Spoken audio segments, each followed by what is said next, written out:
In the last 30 days, one e-commerce store made $1.6 million selling electric bikes on TikTok Shop. Another did $1.7 million selling women's shapewear. Another one pulled in $1.8 million in revenue with knives, $2.4 million selling vitamin supplements. And this one completely just blew my mind, $2.9 million with automatic cat litter scoopers. This is the power of drop shipping when done correctly, following proven principles over time. Here's the part that most beginners miss. These stores aren't just running ads, they're building relationships, turning every TikTok shop viewer and Shopify visitor into a repeat customer using something called email marketing. And that's what we're going to be diving into today. By the end of this video, you will understand what email marketing is, why it absolutely can't be ignored by serious dropshippers, the exact tools the pros use, and my personal recommendation for beginners, plus how to set it all up step by step without wanting to pull your hair out from frustration. This video is brought to you by Doba, my go-to platform for finding verified suppliers and fast shipping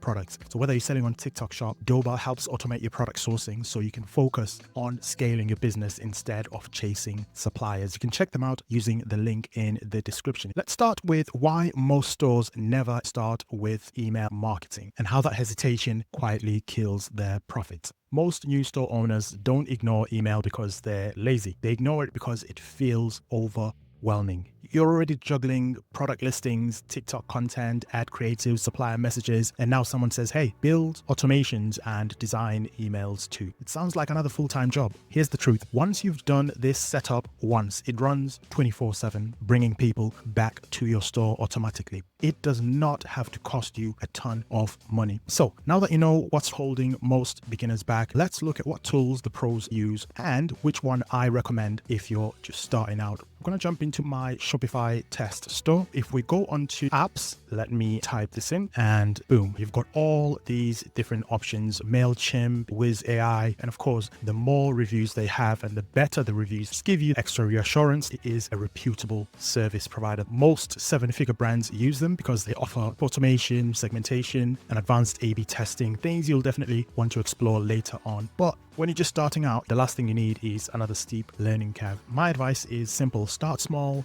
master the fundamentals first, and once you understand how email fits into your Shopify workflow, capturing leads, sending campaigns, tracking results, then you can graduate onto the advanced tools. For beginners, I recommend starting with Shopify email. The reason why I recommend Shopify email, it's built-in, setup takes literally minutes. You get free monthly sends. The templates match your store branding, and of course, you can track opens, clicks, revenue right inside your Shopify dashboard. So Shopify email is right there at the top. Just gonna click on it. Mine says open because I've already installed the app, but if you haven't already installed it, it's gonna give you an option here to install it. We can see they've got 2,413 reviews with an average of 4.7 stars, which is pretty decent for that volume of reviews. You've got some copy here that introduces you to what the tool can do, as well as a YouTube video. You can send branded emails to segments of customers directly from within Shopify. You can use email templates for products, sales, restocks, and so forth. AI generated email subject lines encourage customers to buy products directly from your emails, different languages. Once you have installed it, on the middle left section of your admin homepage, if I click on it, you can see I have an option here for templates. I've already created a test template. I'm just going to quickly walk you through that so you guys have an idea of what you are going to be seeing as well. Now that I've installed it, I'm looking at my template that I've created. I'm just going to click into it so you can get an idea of what you're going to see. First thing we see is an option to design how the email is going to look. I'm not going to take a deep dive into any individual topic here, but this is just a high-level overview of what you are going to be facing. You can add sections here, you can change what's already here, you can add buttons and so forth. But if I click done, that is already done. Now you've got a branded email template set up, you've got Shopify emails set up as well. You can see a mini dashboard already set up, email send, delivery rate, open rate, click rate, sales, and so forth. Once the email has been set up, you are ready to start collecting leads and sending campaigns, which is where we shift from setup to strategy. So I'm just going to go back onto the setup. You've got an option at the top there as well, create automation. In order to create these automations that I've just mentioned, you do need to download an additional app called, and I'm going to search it, so Shopify Flow. you've got different automations. For example, if we look at these different templates here, we've got recover abundant checkout, which is absolutely massive. Someone's gone on your website, they've looked at a product, added it onto their checkout, but they didn't proceed and buy it. You can send them this type of email. Now, if I click on the email, you can see here there's different steps onto the email automation. This is what's called a workflow. You've got different stages. Click on edit continue. This allows you to be more hands-on in building that automation, and you can customize the internal workings, add a variable. I'm not going to go too much in the weeds on what this does. I just wanted to show you guys where the different tools are. Once you're happy with the workflow, you can turn the workflow on, which means when that action there happens, the automation is going to start working. If you'd like me to explore this deeper in a future video, let me know. Depending on the demand, we may add that into a future deep dive. To recap, we have downloaded Shopify email, created a brand kit, then moved on to create an actual automation that gets triggered by someone abandoning their cart. But once you've got this set up, email automation is not enough. You also need to capture leads as well.